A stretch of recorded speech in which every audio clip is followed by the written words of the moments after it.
악인은 선인 앞에 엎드리고, 이런 제목으로 잠언 강의를 이어가겠습니다.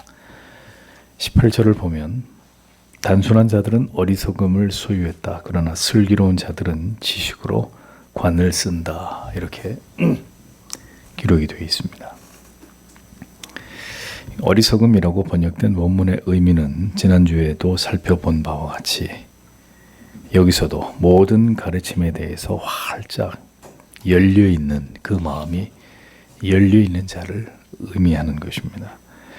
어리석은 자는 어리석음으로 기업을 삼는다라고 했는데, 여기서 기업으로 삼는다는 의미는 영속적으로 그것을 소유한다, 이런 뜻입니다.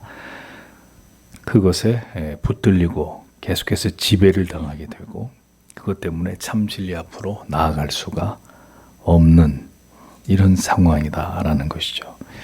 그러니까 단순한 자란 어리석은 그릇된 가르침들을 들으면서 세상이 주입한 그릇된 모든 사상과 철학과 이념에 대해서 이것을 분별하지 못하고 세상의 모든 인본주의적인 지식과 논리를 흡수하고 받아들여서 그것을 진리처럼 여기면서 거기에 붙들려서 살아가고 있는 자들을 가리킵니다. 중요한 사실은 어리석은 자들은 그것을 기업으로 생각해서 거기서 절대로 벗어나지 못한다는 겁니다. 그 어리석은 자기 생각, 고집, 주장으로부터 거듭나지 못한 그 세속에 깊이 영향을 받고 있는 그 정신세계로부터 벗어나지 못하고 평생 그것에 붙들려 살아가게 된다는 거죠. 하나님의 부르심을 받은 택자들이 아니라면 거기서부터 헤어나올 수 있는 방법이 없다는 거죠. 어리석은 자는 결국 진리가 아닌 모든 가치들을 다 받아들이지만 정작 진리에 대해서만은 귀를 닫아버린 채로 살아가는 자들입니다. 세상의 모든 어리석은 가치들은 다 붙들면서 정작 진리는, 십자가는 붙들지 않는 자들, 그들이 바로 어리석은 자들입니다. 반대로 지혜로운 자, 슬기로운 자는 분별을 합니다. 그 분별의 근거는 뭐냐? 성경의 진리입니다. 성경의 진리를 통해서 타락하고 부패한 세속에 속한 모든 그릇된 사상, 반기독적인 시대의 정신, 이런 것들에 대한 흐름을 짚어내게 됩니다. 내가 얼마나 성경의 진리를 대적하는 어리석은 사고와 사상과 그런 정신의 지배를 받으면서 살아왔는지를 화들짝 회심을 통해서 깨어나면서 이 진리를 붙들고 간다는 거죠. 어떤 논리가 성경에서 벗어난 인간 중심의 사상을 담고 있는지를 통찰해내기 시작합니다. 하나님의 사람들은 영이 열려서 하나님의 말씀을 들으면 들을수록 그 하나님의 말씀의 지식을 가지고 모든 것들을 분별할 수 있게 되는 거죠.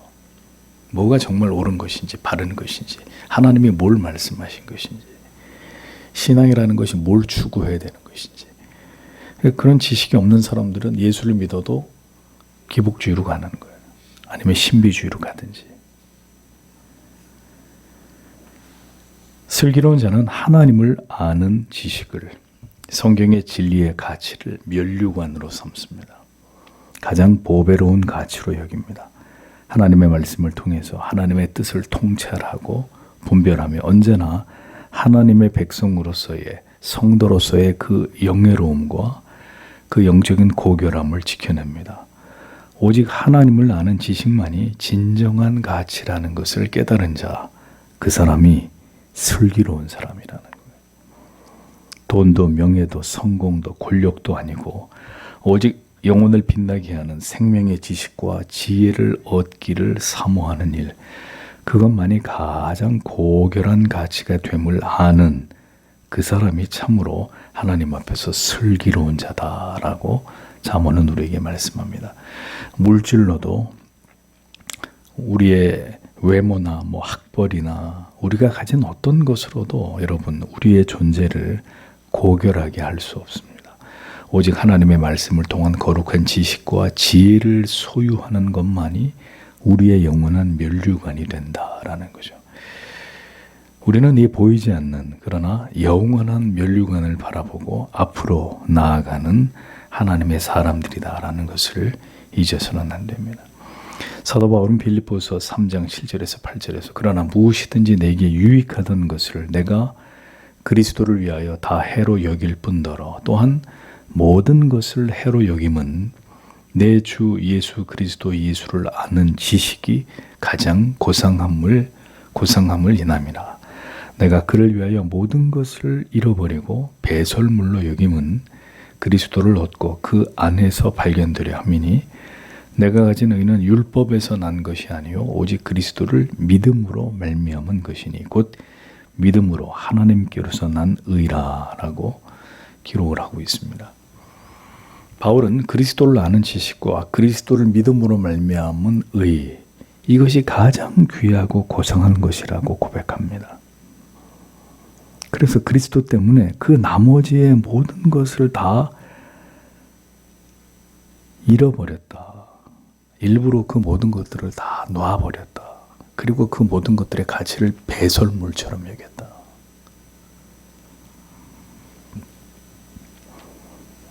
이것이 그리스도인이 추구해야 될 진정한 가치와 삶이다라는 사실을 우리는 기억해야 합니다. 19절을 보면 악한 자들은 선한 자들 앞에 그리고 사악한 자들은 의로운 자의 문들에 엎드린다 이렇게 기록이 되어 있습니다. 세상을 살아가면서 우리는 악인들이 득세하고 의인들이 어려움을 당하는 이런 경우들을 허다하게 보게 됩니다.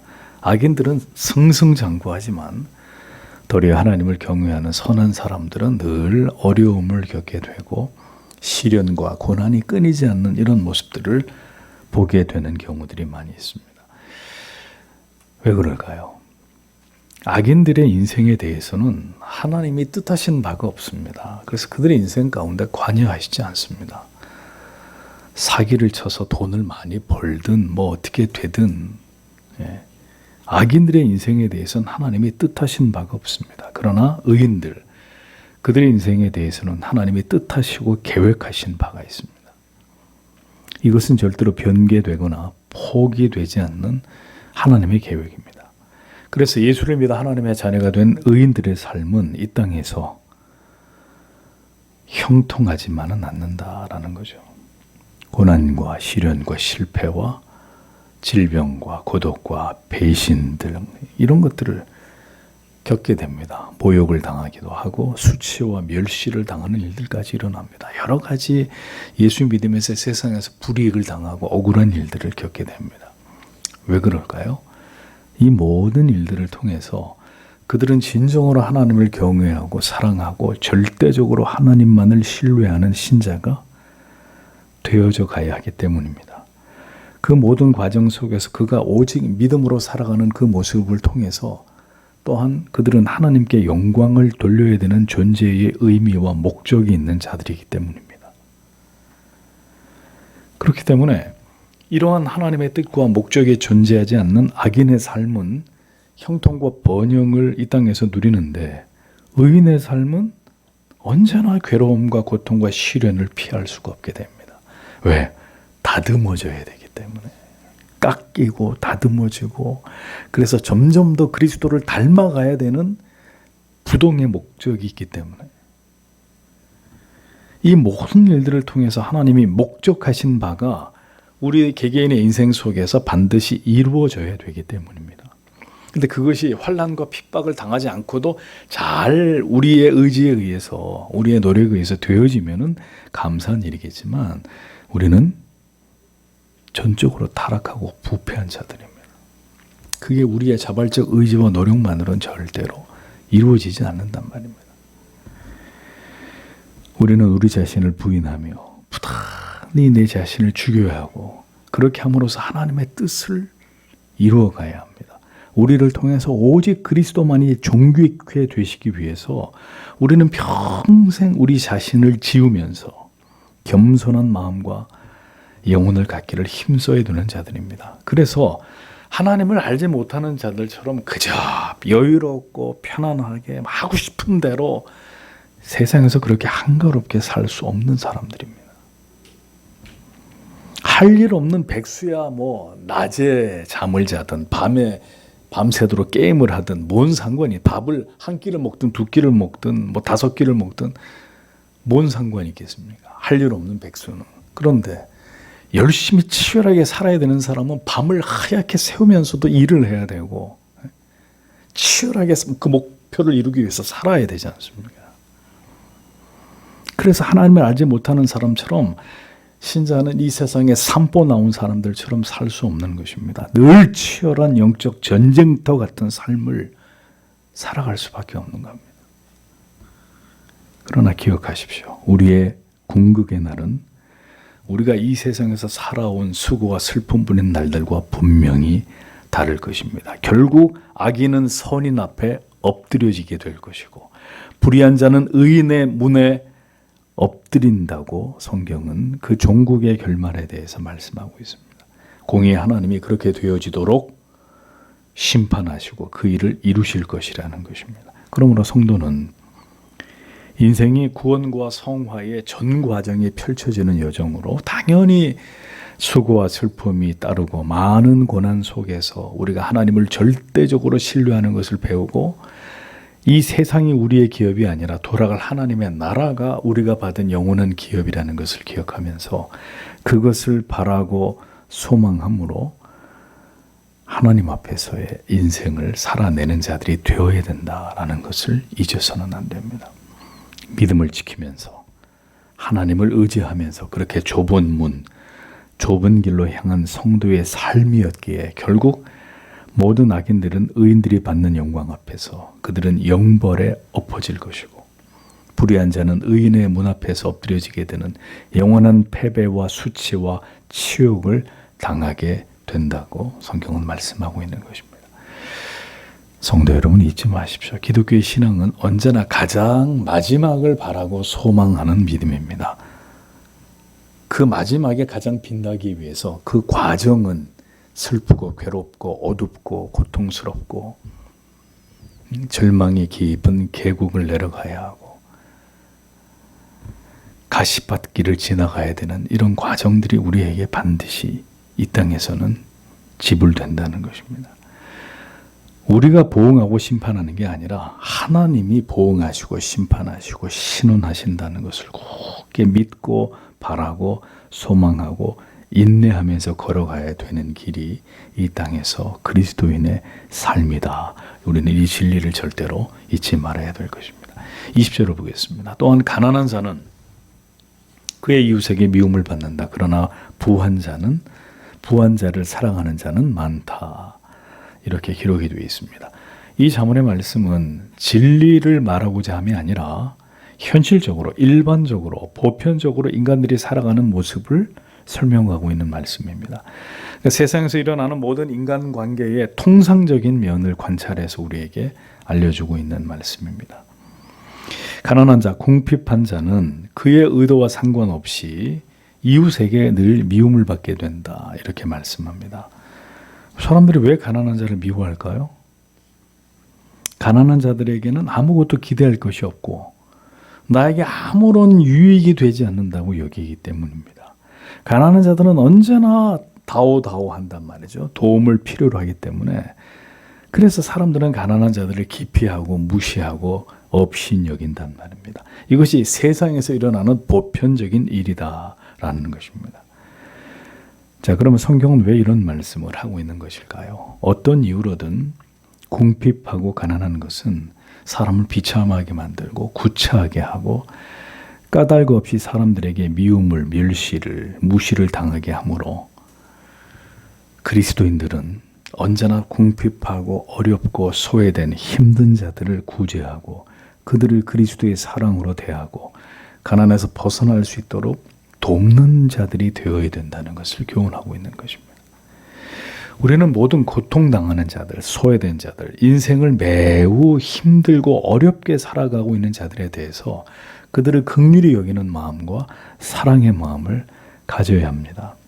세상에 아무도 그들을 사랑하지 않을 때, 세상에서 아무도 나를 사랑하는 자가 없더라고 가난한 자들이 그렇게 자신의 처지에 대해서 비관할 때, 사람들이 그들을 멸시할 때 오직 그리스도께서는 하나님께서는 당신들을 사랑하십니다 라는 것을 그들에게 알게 하고 그 사랑을 경험하도록 하나님의 사랑으로 그들의 힘겨운 삶이 위로를 받을 수 있도록 사랑을 전달하는 자가 성도이어야 된다라는 겁니다.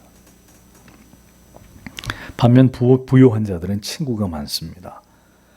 부요한 자들은 친구가 많다. 그러나 전 묻고 싶습니다. 과연 부요한 자들에게 진실된 친구가 있겠느냐?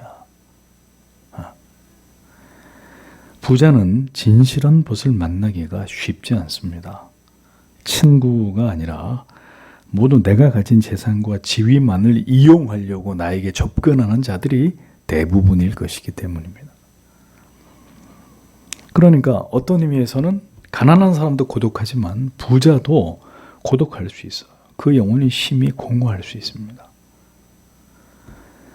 그리스도인은 가난한 자에게도 벗이 되어야 하고 진실된 친구가 없는 부자에게도 그의 물질과 지위가 필요해서 그에게 다가가는 많은 사람들과 달리 진실로 그 고독한 영혼을 긍휼히 여김으로 그에게 다가가 예수 그리스도의 복음을 전하는 사명을 감당해야 되는 사람들이 그리스도인들이 되어야 한다는 거죠.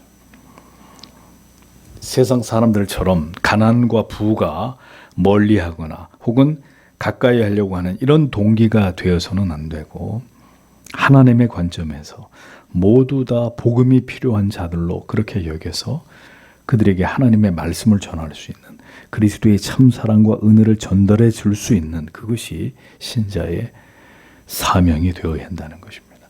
그래서 이어지는 말씀에서 바로 그리스도인들이 궁핍한 자들에 대해서 어떻게 대우해야 되는지를 이어서 말씀하고 있는 것입니다. 21절에 그의 이웃을 멸시하는 자는 범죄하는 자이다. 그러나 가난한 자들에게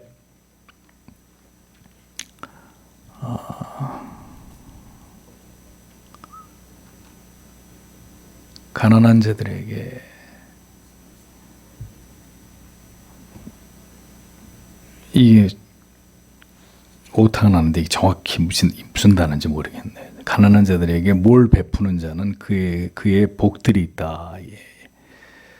여기 저기 한글 성경에는 불쌍히 여기는 자가 복이 있다라고 했어요. 비슷한 의미 같은데 가난한 자들을 불쌍히 여기는 자에게는 복이 있다.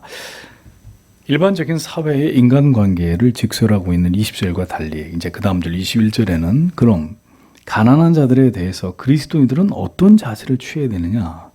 네. 자, 성경은 분명히 얘기합니다. 이웃을 어떤 이유로든 업신 여기는 것은 죄를 범하는 것이다. 네. 왜 사람을 업신 여기는 일이 생겨요? 왜? 우리 모두에게 각자의 기준이 있단 말입니다. 우리의 마음속에 어떤 그 기준, 주관적인 기준을 가지고 사람들을 관찰하게 됩니다. 그러면서 우리의 마음속에 결론을 내려요. 어떤 우열을 가리고 그 사람의 옳고 그름을 시비를 가립니다. 우리 안에 있는 어떤 판단의 기준을 가지고. 그래서 우리의 가치 판단에 의해서 그 사람의 됨됨이가 내 안에서 결정이 나버리는 거예요. 괜찮은 사람, 형편없는 사람, 좋은 사람, 나쁜 사람, 나한테 이득인 사람, 나한테 손해가 되는 사람. 문제는 우리의 기준으로 보았을 때 부족해 보이는 자들에 대해서 이제 그 다음 단계는 뭘로 넘어가겠어요? 우리가 마음으로, 생각으로 혹은 말과 행동으로 은연중에 업신 여기게 되고 멸시하게 되고 무시하게 된다는 거죠. 그 사람에 대해서. 보여지는 것으로 나의 기준에 미치지 못하고 나의 어떤 호불호의 가치에 부합하지 않는다는 이유로 마음으로부터 겉으로 드러나면 이제 그건 완전히 그 사람이 약하다는 게 드러나는 것이고요. 겉으로는 그렇게 하지 않는 척하는데 속으로 지체를 멸시하고 무시하고 마음 속으로 말입니다. 겉으로 이제 행위로 태도로까지 드러나면 이건 최악의 경우고. 자, 그런데 성경이 얘기합니다. 하나님 앞에 죄를 짓는 것이다. 죄를 짓는 것이다. 모든 인간은 하나님의 피조물들입니다. 그를 그렇게 지으신 것은 하나님의 뜻이고 하나님의 계획과 목적과 섭리에 의해서 그가 그렇게 존재하는 것입니다. 우리는 특별히 믿음의 형제와 자매들에 대해서 우리가 그러한 태도를 갖지 않기를 기도하고 우리의 생각과 마음과 행동 속에서 그런 부분이 은연중에 드러나는 것에 대해서 매우 하나님 앞에 수치스럽게 생각해야 합니다. 회개해야 될 일로 여겨야 합니다. 업신 여길 만한 뭔가가 보일 때 그 지체의 그 부분을 위해 기도하고 그의 행동과 삶이 하나님의 은혜로 교정되기를 도와야 합니다. 그래서 그가 무시를 당하거나 모욕을 업신여김을 당하지 않도록 도와주어야 합니다. 그가 왜 사람들에게 업신여김을 당하는 말과 행동을 취하는지를 보고 그가 그렇게 행동하는 내면적인 어떤 이유가 있는지, 상처가 있는지, 혹은 어떤 환경적인 이유가 있는지, 그에게 드러나는 어떤 결격의 문제에 대해서 적극 그것을 돕고 그가 그것을 극복하고 보완해서 그리스도의 존귀한 자녀의 모습을 회복하고 그것을 지켜서 살아갈 수 있도록 이끌어주고 기도하고 실제적인 도움을 줘야 합니다. 그냥 그렇게 해서 멸시를 당하고 우습게 조롱거리가 되든 말든 그건 뭐 그 사람 인생이고 나하고는 상관없는 일이고 이렇게 생각해서는 안 된다는 거죠. 우리의 기도와 지혜와 선한 고민이 필요한 부분입니다. 빈곤한 자에 대해서 그것이 물질이든 정신이든 삶의 어떤 부분이든 부족함과 결격이 있음을 볼 때 신자는 그것을 업신여기고 멸시하는 죄를 짓기보다는 불쌍히 여기는 마음이 필요합니다. 그가 정상적이지 않고 업신여김을 당할 어떤 부분이 있다면 참 안타까운 일이잖아요. 여러분, 그 업신여김을 당하는 자가 만약에 여러분의 가족이라도 그렇게 우리가 그런 마음을 가질까요? 그러니까 그들의 편에 서서 그들을 보호해 줄 수 있어야 합니다. 그도 하나님의 지으신 피조물이고 하나님의 사랑과 긍휼이 필요한 영혼이라는 사실을 알아야 합니다. 우리가 누군가를 업신여긴다면 그것은 죄를 범하는 일이나 그를 불쌍히 여겨서 어떻게든 그를 도울 방법을 찾고 상황을 개선해 나가기 위해 그를 돕기 위해 노력하는 것은 성경에 뭐라 그랬죠? 하나님 앞에서 복을 받을 일이다 라고 말씀하고 있습니다. 빈곤한 자에게는 마음만 가서는 안 됩니다. 뭐가 가야 돼요? 물질이 가야 됩니다. 그 다음에 실질적인 도움이 주어져야 됩니다. 구체적으로 무엇을 어떻게 도울지에 대해서 실행되어져야 합니다. 생각으로 마음으로만 안 됐네, 딱하네. 그거는 여러분 불신자들도 할 수 있는 일입니다. 그러므로 성도 여러분, 죄를 범하는 자리에 있어서는 안 되고 하나님의 신령한 복을 받을 수 있는 삶을 공동체 안에서 어려움 지체들을 향해서 우리는 이것을 실행하고 실천하고 그들을 위해 기도하는 이런 모습들을 가져야 된다. 이것이 하나님께 영광이 되는 성도의 삶이다라는 것을 알아야 할 것입니다. 22절을 보겠습니다. 악을 계획하는 자들은 빗나가지 않느냐. 그러나 인자와 진리는 선한 것을 계획하는 자들에게 있다. 이렇게 기록이 되어 있습니다. 악을 계획하는 자들은 필경 그릇된 길로 가는 것이다. 성경이 이렇게 말씀을 합니다. 악을 도모한다는 것은 하나님의 뜻을 저버리고 불순종하면서 자기 고집대로 그릇된 길로 행하는 것을 가리킵니다. 그릇가다라는 원문의 의미는 육적으로 영적으로 방랑하는 것을 의미합니다. 하나님의 법과 계명에서 벗어나서 이탈하는 것을 가리킵니다. 잠언 21장 16절은 명철의 길을 떠난 사람은 사망의 회중에 거하리라 이렇게 기록이 되어 있어요. 한번 하나님의 말씀을 어기고 이탈하면 이탈에서도 잘 되는 길이 있는 게 아니에요. 그 하나님의 명을 어긴 것을 회개하고 돌아와야 다시 그 묶여있는 매듭이 풀리는 거지, 이탈해서 다른 길을 가서 거기서도 뭐가 잘 되고 어떤 일이 잘 풀리고 그건 잘 되고 잘 풀리는 게 아니에요. 명철의 길을 떠난 사람은 사망의 회중에 거하리라. 바른 진리와 참 구원의 길을 벗어나 곁길로 행하게 되면 반드시 그 길은 하나님의 징계와 재앙이 있는 길로 행하게 되어 있습니다. 하나님의 뜻에서 어긋난 인생을 살아가게 되는 것입니다. 전도서 11장 9절에 청년이여 내 어린 때를 즐거워하며 내 청년의 날을 마음에 기뻐하여 마음에 원하는 길과 내 눈이 보는 대로 쫓아 행하라.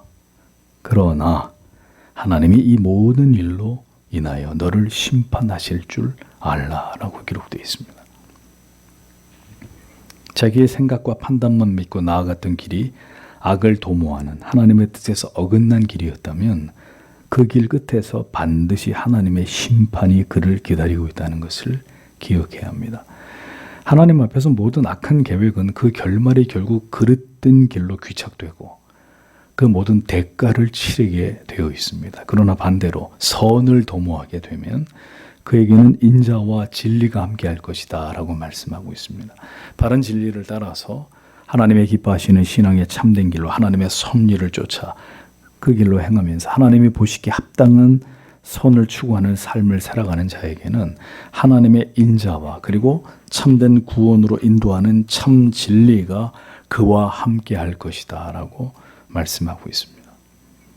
하나님의 규례와 명령과 법도를 지키면서 신앙의 바른 길로 정도로 행하는 자들, 하나님이 보시기에 선을 추구하고 언제나 하나님이 기뻐하시는 바를 따라서 그것을 도모하고 계획하고 진행해 나아가는 자는 하나님의 끝없는 인자하심과 그리고 그의 신앙과 삶을 지지하는 진리가 언제나 그와 함께해서 그의 구원과 이 땅에서의 그의 모든 삶을 지도하고 인도하시게 될 거라고 성경은 약속하고 있습니다.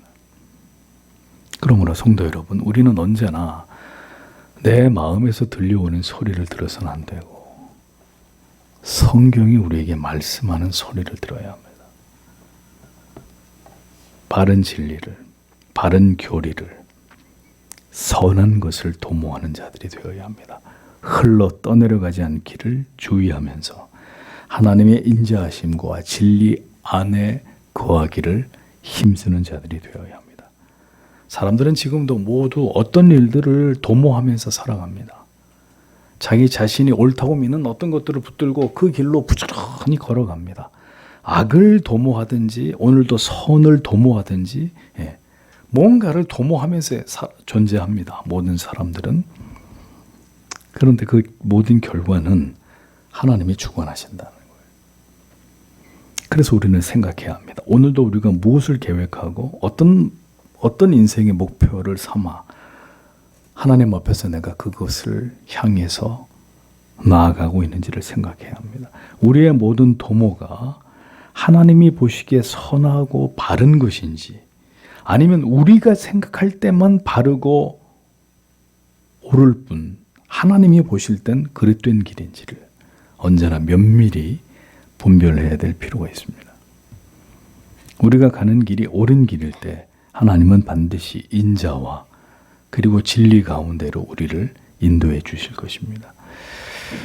마지막 시대에 우리 모두가 하나님께 붙들려서 진리에 붙들려서 선을 도모하고 인자와 진리 가운데 거하도록 오늘도 하나님께서 우리에게 은혜를 베풀어 주시고 우리가 하나님을 속이지 않고 하나님과 자기를 기만하지 않고 하나님 앞에서 그 길을 걸어갈 수 있도록 하나님 우리를 인도해 주시고 우리를 붙들어 주시기를 오늘도 하나님 앞에 모두 함께 기도하고 돌아가도록 하겠습니다. 기도하겠습니다.